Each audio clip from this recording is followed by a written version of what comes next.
Youth. Sige, join kayo. Yung gusto mag-join. Hindi na yung pamo. It's good works. Kasi you may be admired by people around you. By being so nice to them. No?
Once again, happy 5th anniversary to Redeemer Covenant Church.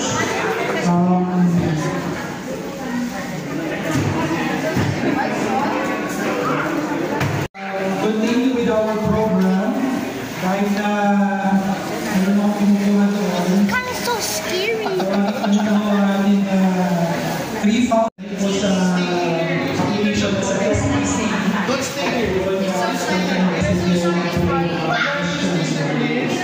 Bring me a highlighter or spatula. Oh, come on. Okay. Okay, here.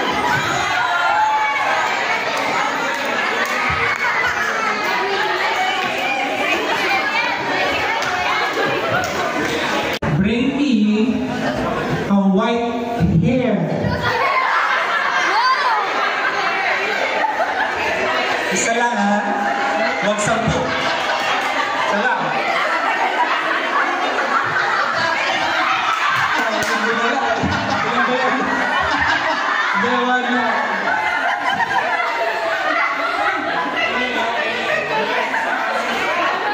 Bring me a lipstick.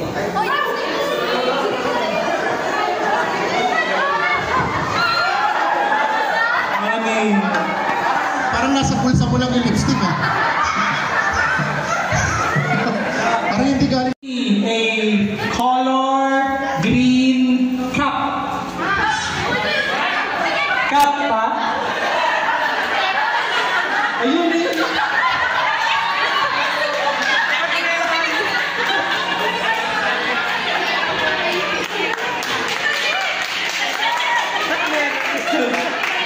Diba? Support.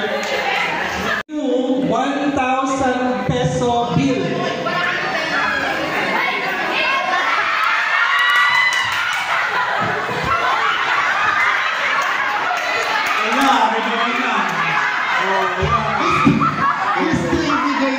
Hindi mo kasi binibigyan ng allowance eh.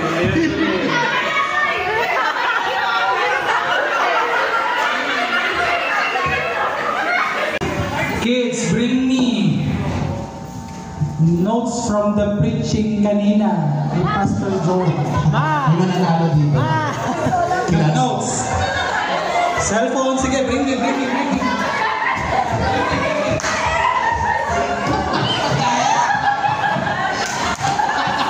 Hindi mo notes yan eh.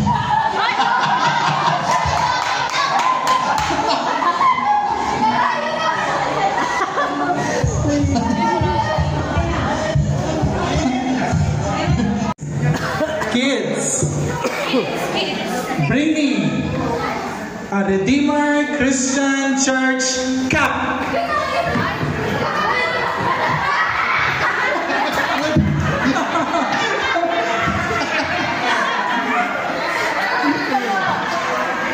Wala kasi.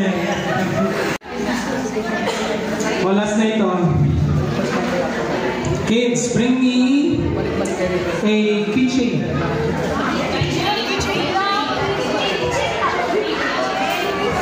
Keychain.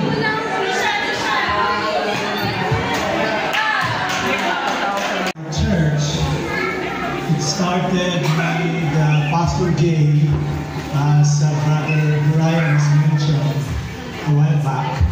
Pastor Jay was praying na meron siyang makasama sa iglesia. And gusto niya galing pa rin abroad.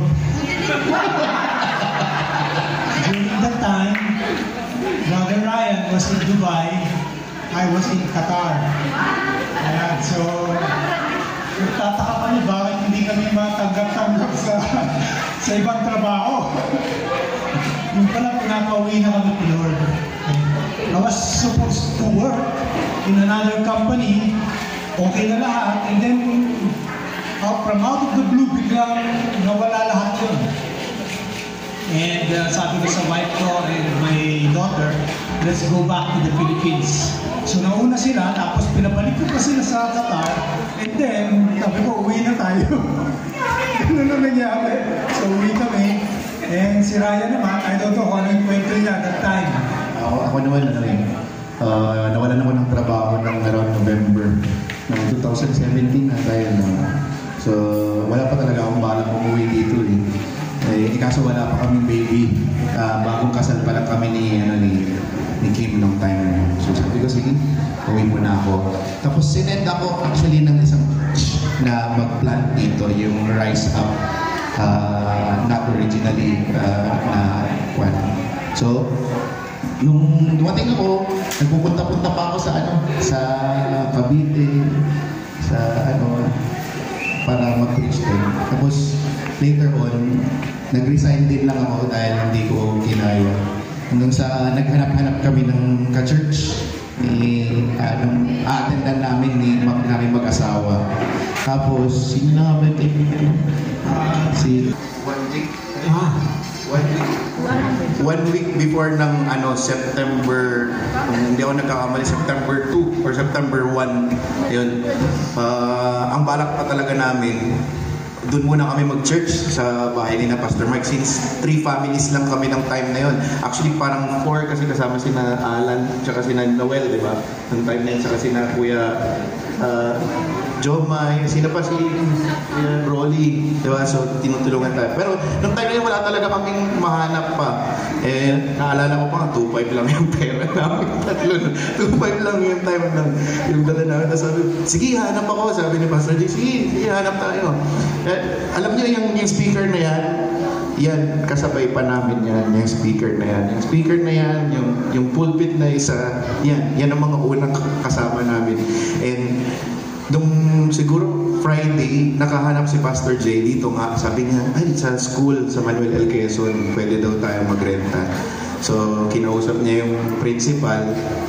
Tapos, pinayagan naman na kami na magrenta dito. At ang unang-unang service namin ay dyan sa classroom na yan.